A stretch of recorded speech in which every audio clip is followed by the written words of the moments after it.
दीन इस्लाम ऐसा दीन है जो अल्लाह का पसंदीदा दीन है और ये दीन अल्लाह रब्बुल इज़्ज़त ने अपने नबी पर मुकम्मल करके नाजिल किया है और मुकम्मल दीन अल्लाह के प्यारे रसूल सल्लल्लाहु अलैहि वसल्लम हमें और आपको अता किया है।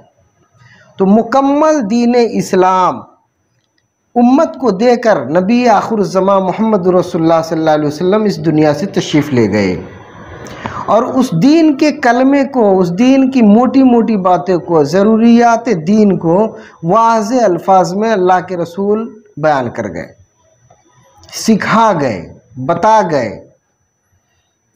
अब उसमें न कमी की ज़रूरत है और न बेशी की ज़रूरत है, न उसमें हमारे घटाने से घटने की चीज़ें हैं और न हमारे बढ़ाने से कोई चीज़ उसमें ऐड हो जाएगी दीन के रुकन की हैसियत से। दीन पूरा जामे। आमन्तु बिल्लाह मलाइकतिही व कुतुबिही व रसूलिही वल यौमिल आखिर वल क़द्र खैरिही व शर्रिही मिनल्लाह ताला वल बास बादल मौत। 7 चीज़ों का जिक्र इस कलमा तैयबा में हुआ जिसको ईमान मुफस्सल कहते हैं। इन 7 चीज़ों को मालहू मालह मालहू के साथ मान लेना, यही दीन है और दीन का एक कमाल है। अगर सरसरी मान लेते हैं तो दीन तो हासिल हो गया और तफसीली मान लेते हैं तो दीन नहीं, दीन के कमाल के साथ आपने उसको कबूल कर लिया, मान लिया। और अगर किसी ने तफसील नहीं जानी, सिर्फ सरसरी इसको कबूल कर लिया, इजमालन कबूल कर लिया, कलमा तैयबा पढ़ा और इजमालन ईमान मुफस्सल को जान लिया, तो अब वो मुसलमान है। पूरी दुनिया मिल करके अगर उसको कहे कि नहीं तुम इस्लाम में दाखिल नहीं हो, तब भी वो मुसलमान ही रहेगा, क्योंकि उसने कोई ऐसा काम किया ही नहीं कि जो काम उसको खारिज कर दे दीन से। पूरी दुनिया चाहे कि उसको धक्का दे के दीन से बाहर कर दे तो बाहर नहीं कर सकते। हत्ता कि अगर पूरी दुनिया के लोग मिल के उसके ऊपर फतवा लगा दें, उसके कुफ्र का ऐलान कर दें, उसको आग में जला दें और उसके जिस्म को बूटी बूटी काट करके चील कौओं को खिला दे, तब भी वो मुसलमान ही मरा हो, क्योंकि उसने उन चीज़ों को मान लिया जिन चीज़ों के मानने से बंदा इस्लाम में और दीन में दाखिल हो जाता है। अब जिन चीज़ों के मानने ने हमको दीन में दाखिल किया है, उन्हीं में से किसी का हम इनकार करेंगे तो हमको दीन से बाहर होने का रास्ता मिलेगा।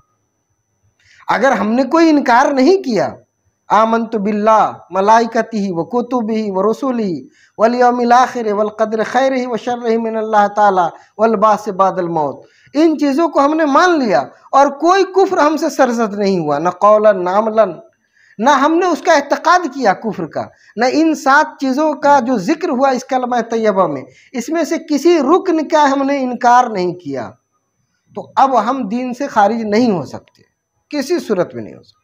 और अगर हमने कलमा तो खूब पढ़ा लेकिन हमने किसी एक रुकने ईमानी का, रुकने दीनी का इनकार कर दिया और उसका एतकाद रखा, इनकार का एतकाद भी कर लिया, इकरार भी कर लिया, इसके बाद भी हम इस्लाम पे, इस्लामियात पे, दीन की तफहीम पे, दीन की तालीमात पे बड़ी बड़ी तकरीरें कर रहे हैं, लेक्चर दे रहे हैं, किताबें लिख रहे हैं।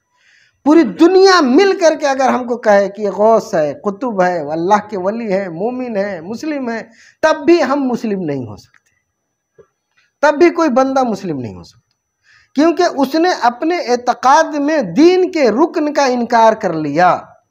तो दीन के किसी भी एक रुकन का अगर उसने इनकार कर लिया, ज़रूरियात दीन में से किसी एक ज़रूरी का अगर उसने इनकार कर लिया और उसका एतकाद रख लिया, तो वो खारिज दीन है।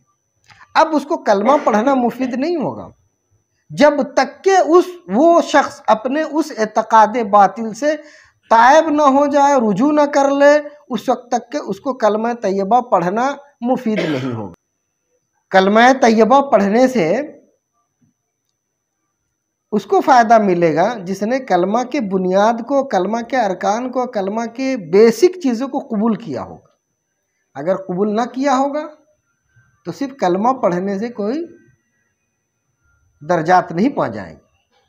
हाँ, लेकिन अगर किसी से अगर कोई गलती हो गई और उसने तौबा भी कर लिया और फिर कलमा पढ़ लिया, तो फिर वहां लौट गया वो जहां था पहले। अब वो जैसे पहले था वैसे हो गया। अत्ताइबु मिन ज़ंबि कमल्ला ज़ंबला, एकदम वाज़े वाज़े बात है।